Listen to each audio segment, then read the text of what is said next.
Welcome to Endless Love Stories. Don't forget to hit that subscribe button, like this video, and share it with your friends for more incredible true stories. My name is Marcus, and I never thought I'd be sitting in a lawyer's office at 28, listening to my stepmother Victoria announce that she was cutting me out of my father's will. But there I was, watching her smug smile as she declared her victory, completely unaware that she was about to get the shock of her life. It all started 3 years ago when my father, Robert, married Victoria after dating her for only 8 months.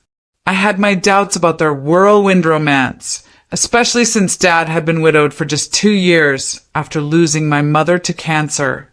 Victoria was 15 years younger than Dad, a real estate agent with expensive tastes and a personality that could charm anyone when she wanted something. At first, I tried to give her the benefit of the doubt.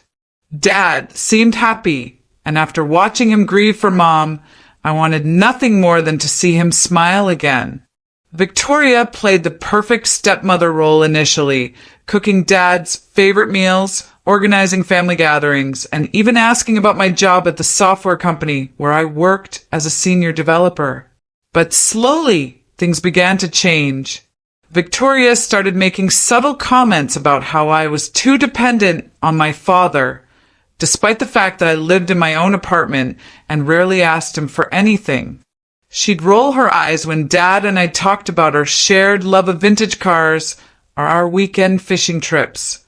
She began scheduling couples trips during holidays when we traditionally spent time together as a family. The real turning point came when Dad had his heart attack last year. I rushed to the hospital, terrified of losing the only parent I had left. Victoria was already there, but instead of concerned wife I expected to see, she seemed more focused on talking to doctors about Dad's living situation and whether he'd need long-term care arrangements. During Dad's recovery, I took time off work to help him with daily tasks, drive him to appointments, and make sure he was following his medication schedule. Victoria complained constantly that I was hovering and that Dad needed to adjust to his new limitations without my interference. She even suggested that Dad should consider moving to a senior living facility for his own safety. Dad recovered well, thank God, but I noticed he seemed different afterward. He was quieter, more withdrawn, and our weekend activities became less frequent. When I asked him about it, he'd just say Victoria thought he should take things easier and not worry me with his problems. The final blow came 6 months ago when Dad passed away suddenly from another heart attack. I was devastated, but Victoria seemed to bounce back remarkably quickly. At the funeral, she played the grieving widow perfectly, but I caught her on the phone with her sister discussing finally being free to live her own life. Which brings me back to that lawyer's office. Victoria had insisted on scheduling the will reading immediately, claiming she needed to settle Robert's affairs quickly to move forward with her life. She brought her own lawyer, a sharp-faced woman named Margaret, who looked like she could intimidate a judge. The family lawyer, Mr. Henderson, was an elderly gentleman who had handled Dad's legal affairs for over 20 years. He knew our family well and had always been kind to me. As we sat in his office, Victoria couldn't contain her excitement. "Before we begin," Victoria announced, folding her hands smugly, "I want everyone to know that Robert and I discussed his will extensively before his passing. He decided that since Marcus is a grown man with his own career, he doesn't need an inheritance. Robert felt it was more appropriate to leave everything to his loving wife, who took such good care of him in his final years." Margaret nodded approvingly, pulling out documents from her briefcase. "My client has every right to inform the family of her late husband's final wishes. This shouldn't come as a surprise to anyone who witnessed Robert's declining health and his wife's devoted care." I felt my stomach drop. Dad, and I had never discussed his will in detail, but I had assumed I'd inherit at least something, maybe his vintage Mustang or some family photos. I wasn't interested in his money, but being completely cut out felt like a final rejection. Mr. Henderson adjusted his glasses and looked at Victoria with an expression I couldn't quite read. Mrs. Williams, I appreciate you sharing your perspective, but I believe we should proceed with the actual reading of the will now. Victoria waved her hand dismissively. Of course, but I wanted to prepare Marcus for what he's going to hear. Robert was very clear about his intentions. That's when Mr. Henderson did something unexpected. He started laughing. Not a polite chuckle, but a genuine, hearty laugh that filled the entire office. Victoria's confident expression faltered. I'm sorry, Mr. Henderson said, wiping his eyes.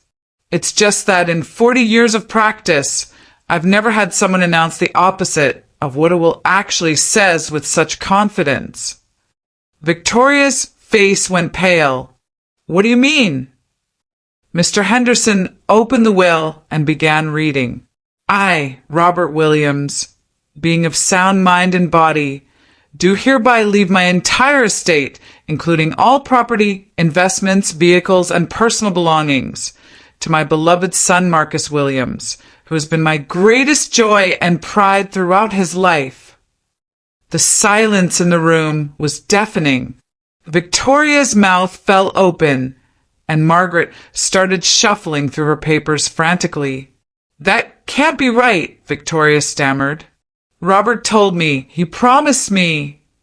Mrs. Williams, Mr. Henderson continued, you are mentioned in the will. Robert left you a sum of $50,000, which he felt was generous considering the short duration of your marriage. He also specified that you have 30 days to vacate the family home, as it now belongs to Marcus. I was stunned. I had expected nothing, and instead I was inheriting everything. But Mr. Henderson wasn't finished. There's also a sealed letter that Robert asked me to read aloud. He opened an envelope and cleared his throat. To my son Marcus, if you're hearing this, it means Victoria probably tried to convince everyone that I cut you out of my will. The truth is, I discovered 6 months before my death that Victoria had been stealing money from my accounts and had been planning to divorce me once she thought she had secured enough assets. I pretended not to know because I wanted to see how far she would go. Son, you are the light of my mother's life and mine. Everything I have is yours because you earned it through love, loyalty, and character. I'm sorry I couldn't tell you this in person, but I needed you to hear it officially. P.S. Take good care of the Mustang. Victoria jumped up from her chair, her face red with rage. This is impossible. Robert was confused. Maybe dementia. Mrs. Williams, Mr. Henderson interrupted. Robert updated this just 2 months before his death and underwent a mental competency evaluation at his own request to ensure no one could contest it on those grounds. He was very thorough. Margaret was already packing up her briefcase. Victoria, we need to discuss your options privately. But Victoria wasn't done. She turned to me with venom in her eyes. You manipulated him. You turned him against me. I finally found my voice. Victoria, I had no idea about any of this. But apparently, Dad saw who you really were long before I did. The meeting ended with Victoria storming out, threatening to contest the will, though Mr. Henderson assured me she had no legal grounds to do so. Margaret followed her, probably already calculating her bill for services rendered. As I sat there processing everything, Mr. Henderson handed me the keys to Dad's house and car. Your father was a good man, Marcus. He loved you very much and wanted to make sure you knew it. Walking into Dad's house that evening, I found another surprise. On his desk was a photo of him, Mom, and me from my college graduation, with a note that said, "My greatest achievement wasn't the business I built or the money I made. It was raising a son who makes me proud every day." Victoria did try to contest the will, but her lawyer quickly advised her to accept the $50,000 and move on when they discovered Dad had documented evidence of her financial theft and her plans to leave him. She was gone within 2 weeks. The real lesson in all of this wasn't about money or inheritance.